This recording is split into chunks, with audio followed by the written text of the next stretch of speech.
Alright, video number 2 on Thunderstorm, and for this video, which I expect to be a bit shorter than the first one, we're going to talk about just the ordinary thunderstorm, also called single cell or air mass thunderstorm. Those are definitely the most common type of thunderstorm that we observe because they need less specific condition, mostly the three ingredients we talked before: moisture, lift, and then after the push up the trigger, which is the instability. Uh,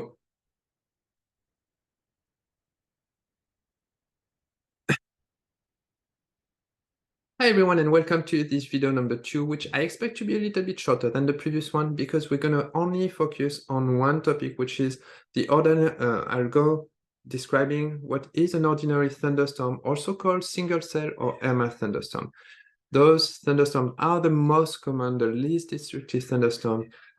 We found them the most because they need conditions that are more easier to found than the most dangerous one. They only mainly need three ingredients, which is a certain amount of type of moisture, which is a fuel. Then we need some instability, which remember was the engine of the thunderstorm.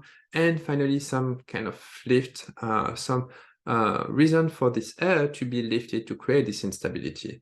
So those thunderstorms tend to be usually pretty small if we compare to other thunderstorms. They don't last too long, short-lived, just a couple of minutes to half an hour or so, and they are found just regionally to a specific zone. They don't usually cover too much region.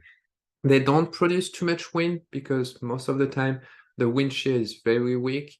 Hail will be very tiny if it's being produced, maybe the maximum the size of your nail or something like that, and they don't produce neither tornadoes.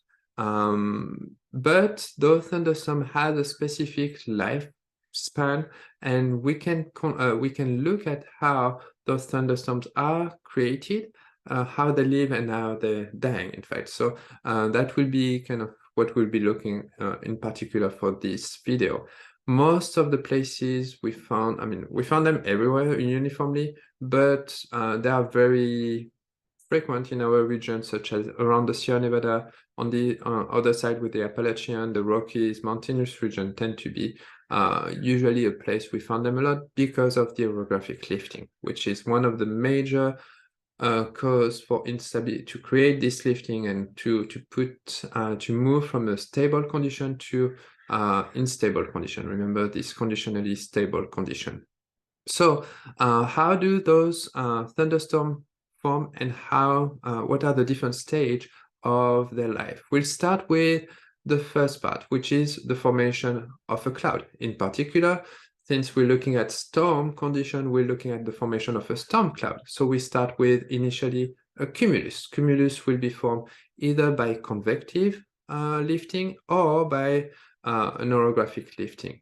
And so once the air starts to be stable and we observe convection happening naturally, we do observe an updraft. The updraft is slow wind that's pushing the cloud to form vertically, with the condensation happening all along.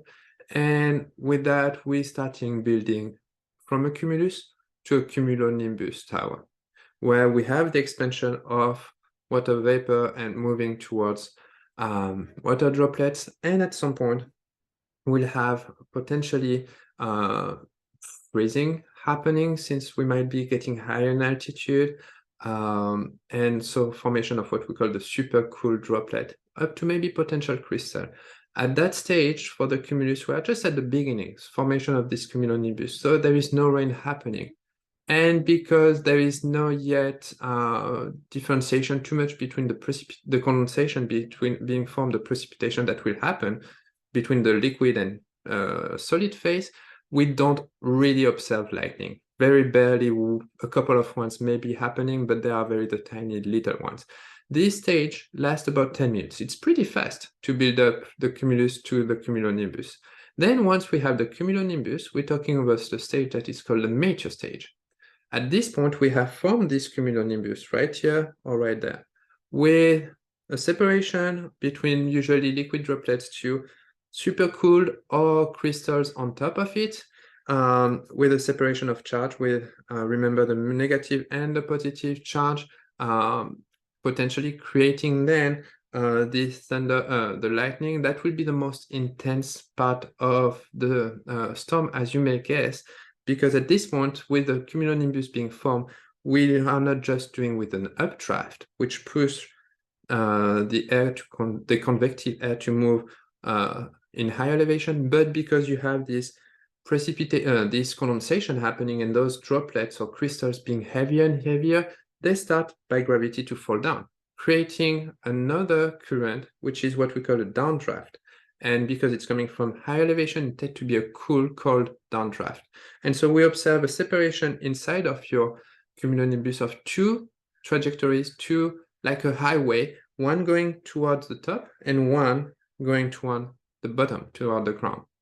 So at this point, with this formation of the current going down, the downdraft, we observe precipitation. Usually the most intensive part of the precipitation tend to be heavy rain, possible hail, especially if it didn't have the time to cool down, to warm up. The hail will be reaching the ground. Then that will be the place where we might observe the lightning, potential wind happening, tornadoes, but very little chance for tornadoes. And so we are really in the mature stage tend to be the most intensive part of the thunderstorm, ordinary thunderstorm, with those two different current, one going again toward the top part, toward high elevation, and one going toward the ground. But at some point, oh, I forgot to mention, these tend to last between 10 to 20 minutes, sometimes a bit longer. It just depends on the amount of moisture that you have available that can condense and the strength of the lifting. But at some point, you will lose the fuel, you will lose the moisture, and you will cut down on the updraft. And when that happens, where we're reaching the dissipating stage. At the dissipating stage, we are done with there is no more moisture enough to provide this updraft. So you mainly have a cloud that will be dominated by a downdraft. And so what happens is your big cumulonimbus will start to crush on itself. As you can see, it's getting lower because there is no more updraft to keep its shape. And so you are ending up with still precipitation, but the precipitation tends to reduce in intensity. And as it's kind of cleaning up it's dissipating, it's cleaning up the clouds from the sky, you start getting a sky that's getting clear of clouds at this point. So you still have a couple of rain happening, very light, the last lightning potentially happening at this point, but mostly the storm has gone at this point, okay? And again, that happened because you cut it out from the fuel, okay? So those are very much three stages that we observe for the ordinary thunderstorm to form. We observe, again, going back quickly, the cumulus stage, then we're dealing with the mature stage and the dissipating stage. This is, again, very usual formation for the classical thunderstorm. They tend to be followed about, we follow about the same type of formation for the thunderstorms that are most dangerous. However, there is the mature stage tend to be bigger, takes longer, and differentiate from the other stage. But we will see that from the other storms. But we will see that into more details in our next video when we're going to cover the different type of severe thunderstorm. Okay? See you then in the next video.